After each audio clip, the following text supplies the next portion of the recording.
Bueno, el recurso de agua en nuestro país, ustedes saben que tenemos una de las mayores reservas de agua dulce del mundo y lamentablemente ya hay 8 provincias, 8 gobernadores que han hecho acuerdos con una empresa israelí que se llama Mekorot, que es una empresa muy cuestionada porque es una empresa que ha dejado sin agua a los palestinos, es una empresa que se ha manejado como una empresa, una lógica de guerra y de tortura a través del servicio de agua. Y acá han venido, todo lo que quiero decir, no empezó con Milei, el primero que hizo y firmó acuerdos con esto fue Guado de Pedro, hay que decirlo, no es que vino con los libertarios. Una empresa que se está instalando en el país, que está empezando a tomar el control de los pozos y de la distribución de agua. No se entiende muy bien para qué, porque no se requieren los servicios de esa empresa. Nosotros tenemos nuestros propios recursos. ¿Para qué lo queremos en Argentina? Bueno, eso es lo preocupante. El tema del agua se está complicando, y lo quiero advertir porque si viene la privatización del agua, significa que, como nos pasa ahora que vamos a una estación de servicio y la nafta nos cuesta como si viviéramos en Australia, cuando los pozos petroleros están en Argentina, puede ser que, y va a suceder con este sistema, que cuando quieras abrir una canilla de agua te pongan un medidor y en tu propio país, donde tenés la mayor reserva de agua del mundo, de agua dulce del mundo, te empiecen a cobrar como si valiera oro.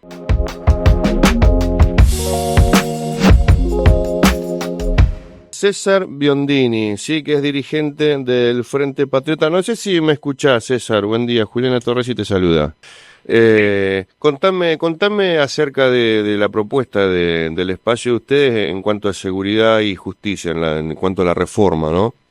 Sí, cómo no. Mira, la propuesta de justicia está enmarcada dentro de lo que son las 14 propuestas que presentamos el día 28 de febrero.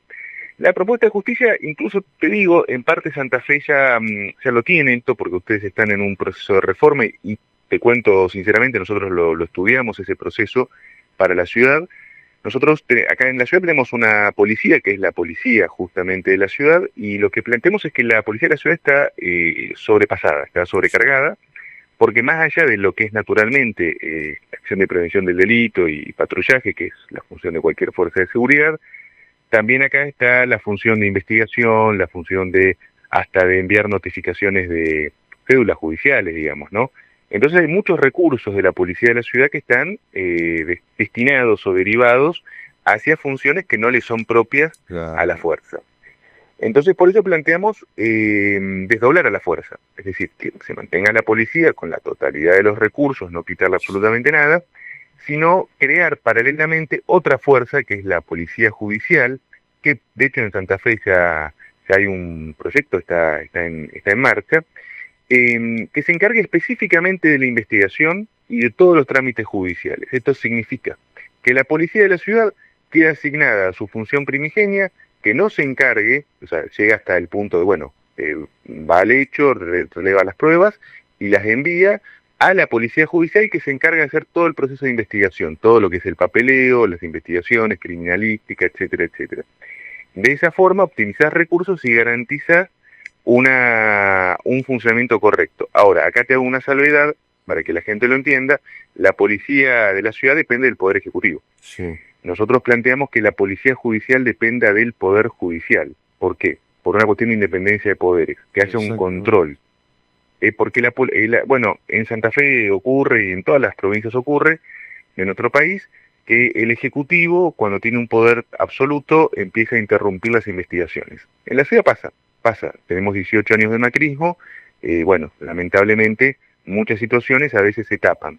Y a su vez, como tercer y último punto del eje de reforma, que yo creo que este es el más profundo de los tres, porque es un cambio de lógica y un cambio, digamos, de paradigma, es democratizar el Poder Judicial. Y es que el jefe de los fiscales sea elegido directamente por el voto de la gente.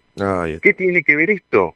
Esto, para que también el oyente lo entienda, significa que el jefe de investigaciones no sea nombrado por el jefe de gobierno como ocurre ahora por el gobernador. No, señor. Que sea elegido por la gente. Y que tenga fuerza real, porque él va a comandar a esta policía judicial. Entonces vos tenés al Ejecutivo, al Ministro de Seguridad con la policía de la ciudad, no hay ningún problema, el jefe de gobierno, el patrullaje, la prevención, pero la investigación está a cargo de un poder independiente con una persona que ha sido elegido por la gente y no por la rosca política que se hace en la legislatura, que bueno, ya todos sabemos, en todos lados es más o menos lo mismo. Es un cambio, digamos, de lógica judicial. Más recursos para la policía, más profesionalización y democratización del Poder Judicial. Claro, está bueno esto de democratizar la justicia porque, hablando de la independencia de poderes, hoy un juez decide si vos podés ser candidato o no, porque si con esto de la ficha limpia, si estás condenado en segunda instancia, seas inocente o seas culpable, estás en segunda instancia y no podés ser candidato. Pero nosotros, el pueblo, ustedes no pueden, no podemos elegir la justicia, nuestro representante en la justicia, es una locura.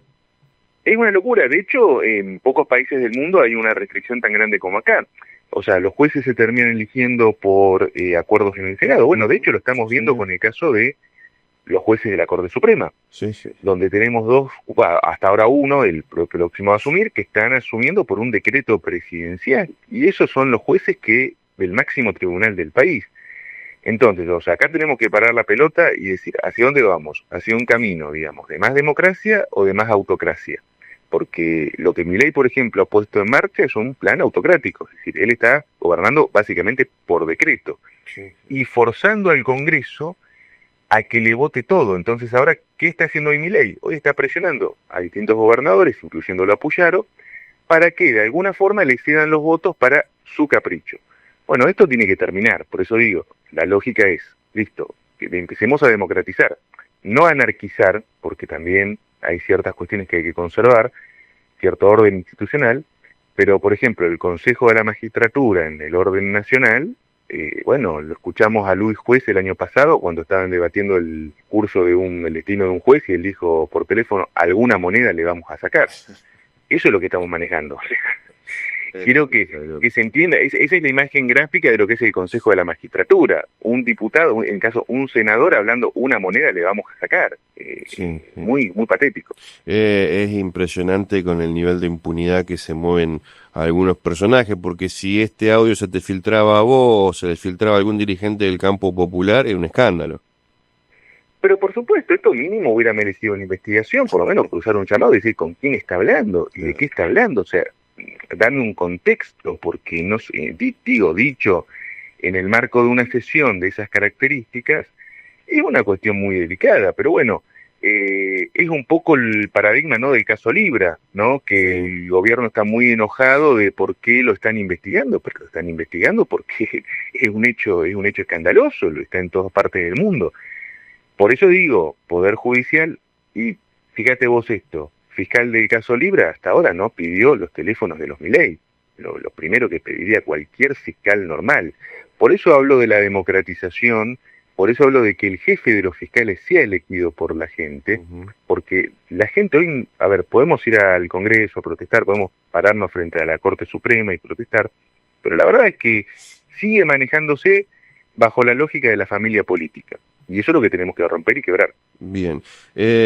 Hablando de Libra y todas estas cuestiones, se abren importaciones, le están vendiendo a los pibes el tema de la inteligencia artificial, el tema de la timba financiera, cada vez se promocionan más casinos y van cerrando cada vez más empresas, ¿no? Esto me gusta cuando hablamos, entiendo, ¿no?, que el Frente Patriota tiene un asentamiento de bases peronistas y está bueno hablar de reindustrializar la patria, que solamente el campo nacional habla de eso, mientras otros quieren traer cosas afuera, mientras nos quieren meter la timba, bueno, nosotros seguimos hablando de reindustrializar la patria, ¿no? Contame eso.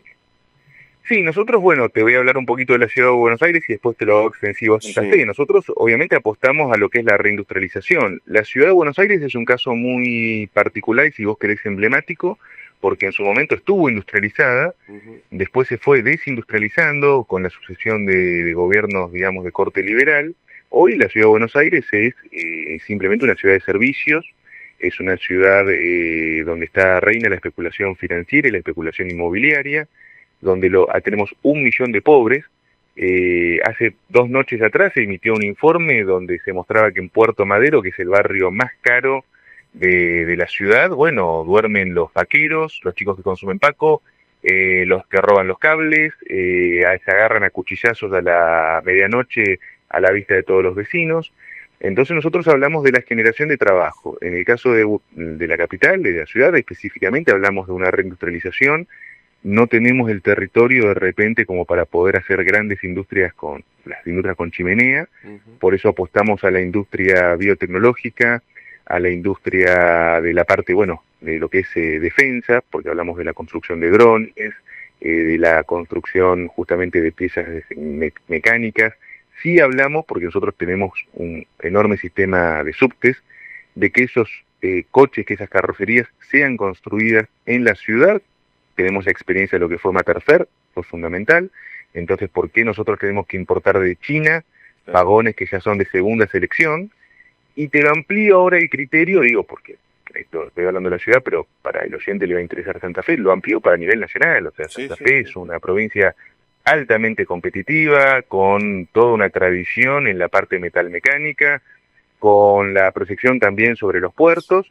Nosotros hablamos de industrializar el país. Vos fíjate que la propuesta que nosotros hacemos en la ciudad, solamente la propuesta en la ciudad, que nos llevaría 4 años, y esto es un impacto que ha sido evaluado y, digamos, ha sido mensurado, son 150.000 nuevos puestos de trabajo solamente en la ciudad, con una industria que no chocaría con ninguna parte del país.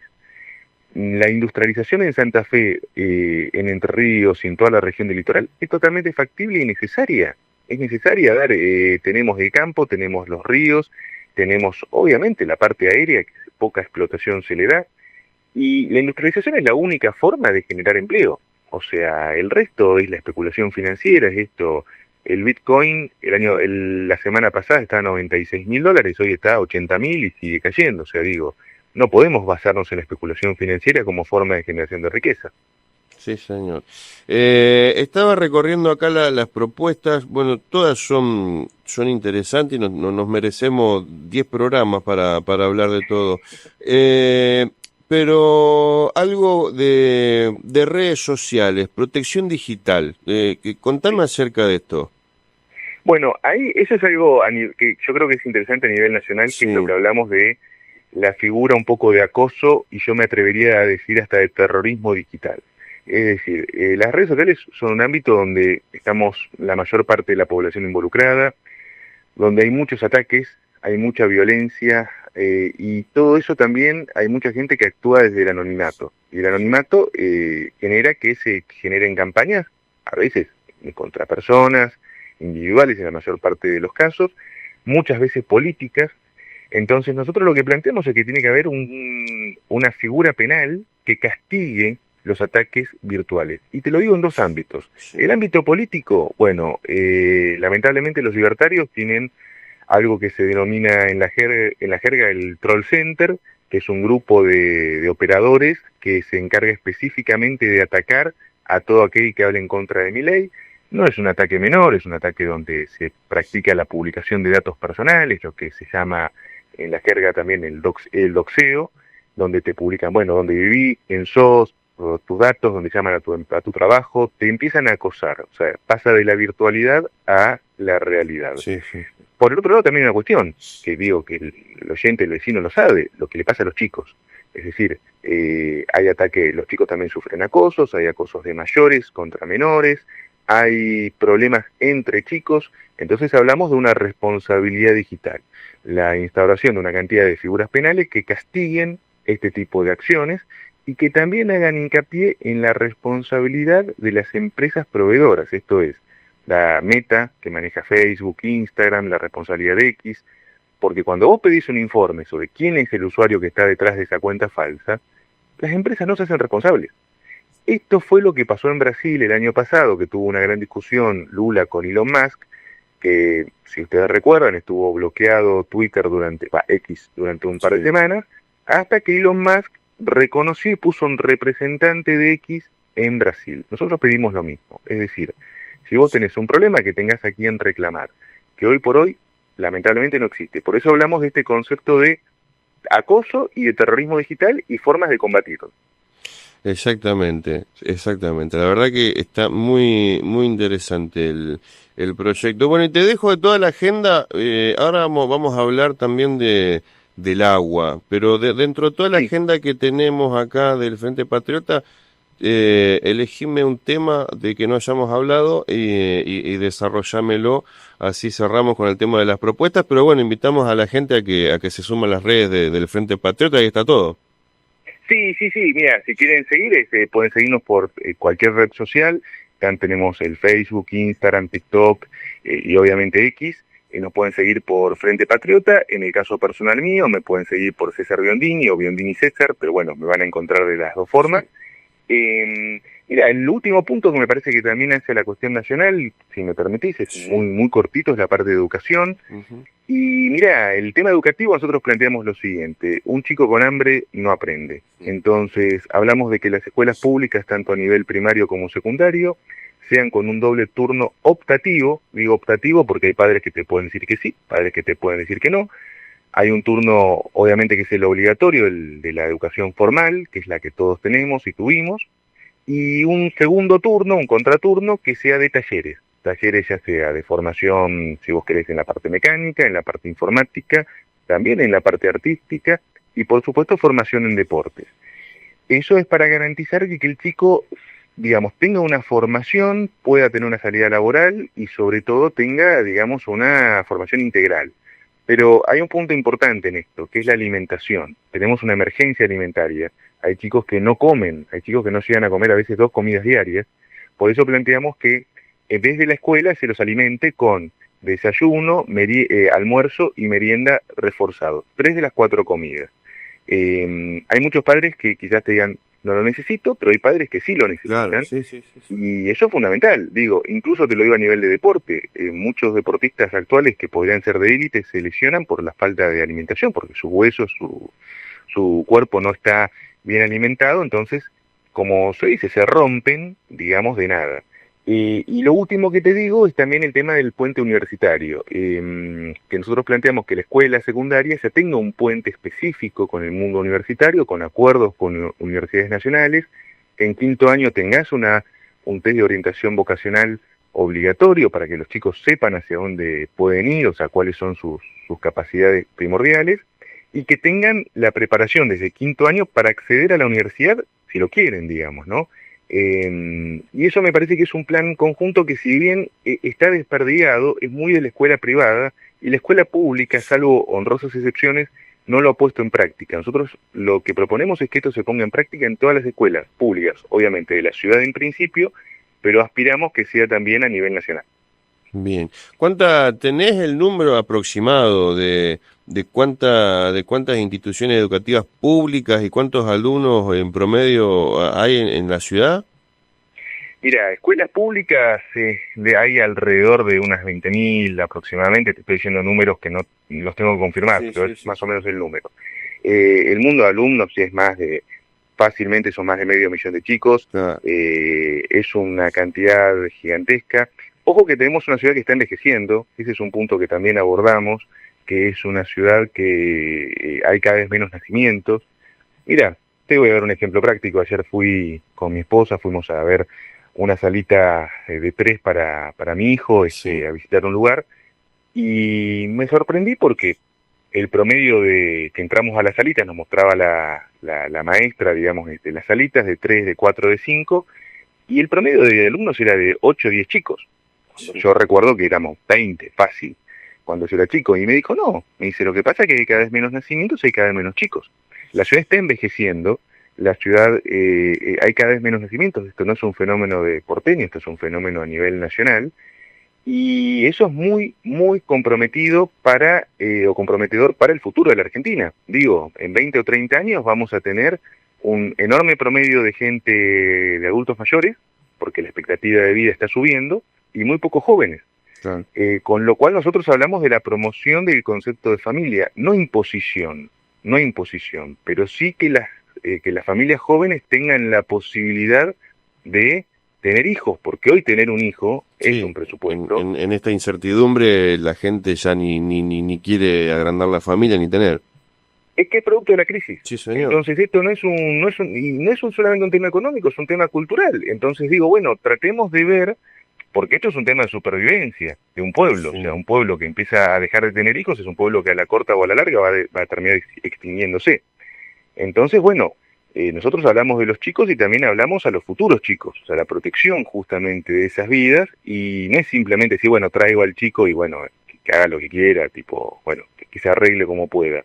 Por eso hablamos del seguimiento desde la escuela, hablamos de la protección en la vivienda, hablamos de la protección en la salud, es decir, una protección integral, desde la concepción hasta la muerte, digamos, natural de la persona, eso es fundamental. Sí, señor. Aparte, el concepto de familia, los sacramentos, todo, la ley de la vida, no podemos pasar por acá y no dejar nada. Exactamente, bueno, pero es un concepto, digamos, que políticamente a veces no se trata, Mm, y es un tema importante, digo, estamos hablando, insisto, de la supervivencia del pueblo argentino fundamentalmente. Estamos proyectando que hacia el año 2075 podemos tener un quiebre, y esto digo con proyección demográfica, un quiebre absoluto de la Argentina, o sea que la Argentina directamente tenga una población muy joven, muy pequeña, y una enorme población de adultos mayores, lo que va también a derivar en un montón de situaciones, quiebre definitivo del sistema de reparto, no va a haber gente disponible para trabajar, y obviamente, lo más importante, no vamos a tener ni siquiera cómo sostenernos o defendernos. O sea que si nosotros no asumimos esta realidad hoy, 2025, vamos a ver las consecuencias, probablemente nuestros hijos vivan en un mundo bastante peor del que estamos ahora. Es el momento que nosotros nos pongamos al hombro esta situación como dirigentes y, bueno, digamos, la realidad, digo, más allá de que la clase política no la quiera ver porque los bebés no votan, en claro. definitiva. César, para hablar de futuro, para hablar de vida, necesitamos agua. Estaba Sí. viendo ahí, Alejandro compartió algo muy interesante, llamando a la Argentina a despertar. ¿Qué pasa con el recurso de agua en nuestro país? Bueno, el recurso de agua en nuestro país, ustedes saben que tenemos una de las mayores reservas de agua dulce del mundo, lo cual es un dato en este siglo de guerras por recursos. Ujú. Y lamentablemente ya hay 8 provincias, 8 gobernadores que han hecho acuerdos con una empresa israelí que se llama Mekorot, que es una empresa muy cuestionada porque es una empresa que ha dejado sin agua a los palestinos, es una empresa que se ha manejado como una empresa, una lógica de guerra y de tortura a través del servicio de agua. Y acá han venido, yo digo, esto es lo que quiero decir, no empezó con Milei, esto digo Sí, sí, para, sí, sí. me anticipo, esto empezó, el primero que hizo y firmó acuerdos con esto fue Guado de Pedro, hay que decirlo, Sí. no es que vino con los libertarios, y en ese sentido es una empresa que se está instalando en el país, que está empezando a tomar el control de los pozos y de la distribución de agua. No se entiende muy bien para qué, porque no se requieren los servicios de esa empresa. Nosotros tenemos nuestros propios recursos. La Mekorot puede ser muy importante en Medio Oriente porque Israel tiene un serio problema de agua, porque bueno, está básicamente en un desierto que ellos un poco lo reedificaron, pero bueno, el problema está latente ahí. ¿Para qué lo queremos en Argentina? Bueno, eso es lo preocupante. De la misma forma que se ha tomado el control de recursos como la parte energética, ayer vimos que Shell y Chevron, que son empresas británicas y estadounidenses, tomaron nuevamente parte del control de Vaca Muerta, que lo tenía YPF, se metieron ellos también, a través de una empresa, de una tercera empresa. El tema del agua se está complicando, y lo quiero advertir porque si viene la privatización del agua, significa que, como nos pasa ahora que vamos a una estación de servicio y la nafta nos cuesta como si viviéramos en Australia, cuando Sí. los pozos petroleros están en Argentina, puede ser que, y va a suceder con este sistema, que cuando quieras abrir una canilla de agua te pongan un medidor y en tu propio país, donde tenés la mayor reserva de agua del mundo, de agua dulce del mundo, te empiecen a cobrar como si valiera oro. Es muy preocupante, es muy peligroso, no se está visualizando, pero esto va a tener consecuencias a mediano plazo y bueno, cuando querramos darnos cuenta, si no reaccionamos, puede ser muy tarde. Mecorot, con K. Con K, es Con K. Mekorot como suena, con K. Le invito a la gente a que simplemente lo busque, se informe, saque sus propias conclusiones y va a ver que la situación es bastante más complicada de lo que incluso puedo transmitir en palabras. Es increíble que se firmen convenios con estos tipos y que no se averigüe los antecedentes. Tiene un prontuario, me está contando que dejaron sin agua a Palestina. Sí. Es preocupante, ¿no? Que nuestros dirigentes sean tan entreguistas, preocupa. Es preocupante, son empresas que tienen una lógica, digamos, de guerra. Ese es el tema, que no son empresas civiles, no son empresas que vienen, bueno, a decir, no sé, venimos y hacemos una inversión. Son empresas que en sus países de origen han perpetrado crímenes contra la humanidad. Esto no lo digo yo, lo han dicho cortes internacionales en el caso de Mecorot, y sin embargo vienen acá y uno se plantea como decir, bueno, ¿con quién se está asociando? Pero es como bien mencionás, digamos, la población tiene derecho a saber estas cosas y también tiene derecho a determinar si está de acuerdo o no con eso, porque estos convenios se firman siempre a espaldas de la gente, ¿no? Va el gobernador, se reúne en un despacho muy lindo y muy dorado con representantes extranjeros, y yo siempre pregunto, ¿a cambio de qué?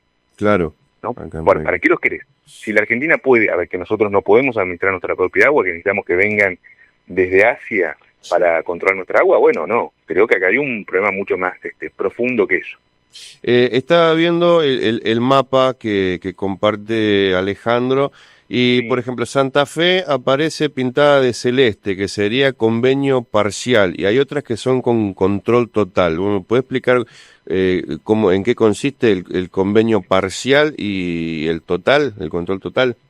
Técnicamente el convenio parcial es como una asistencia técnica donde Mecorot no es que se hace responsable, digamos, del manejo total del sistema hídrico, sino que viene con técnicos y empiezan a meterse en los sistemas, pero en calidad, insisto, de asesores.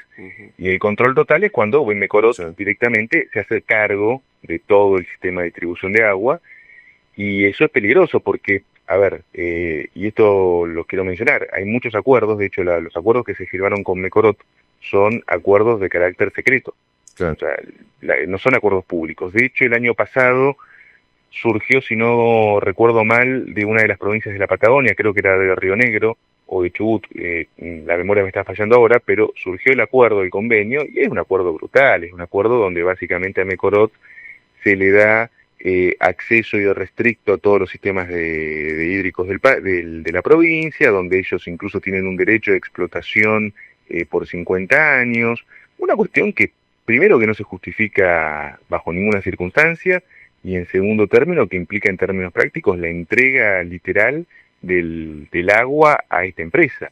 Es la privatización definitiva del agua, lo cual también está prohibido, esto lo quiero decir. O sea, el agua es un derecho, no es que el mercado regule el agua es un derecho humano, no se puede hacer esto que están haciendo ellos. César, como siempre, un placer hablar con vos. Dejo por tu tiempo, te mando un abrazo. Gracias, Julián, un abrazo para vos, para todo el equipo de vuelta y bueno, para todos los oyentes. Muchas gracias, un abrazo. Un abrazo. Ahí pasaba César Biondini, sí, desde la Ciudad Autónoma de Buenos Aires, contándonos acerca de las propuestas que lleva como candidato a diputado por la Ciudad Autónoma de Buenos Aires, pero también hablando un poco de actualidad, hablando de propuestas políticas que se pueden implementar no solamente en Cava, sino en el resto de la Argentina. Y yo me quedo también muy preocupado con esto último, quizás de todo lo que hablamos, lo que más me preocupa es esta cuestión del agua. Es con vos, César Biondini, legislador.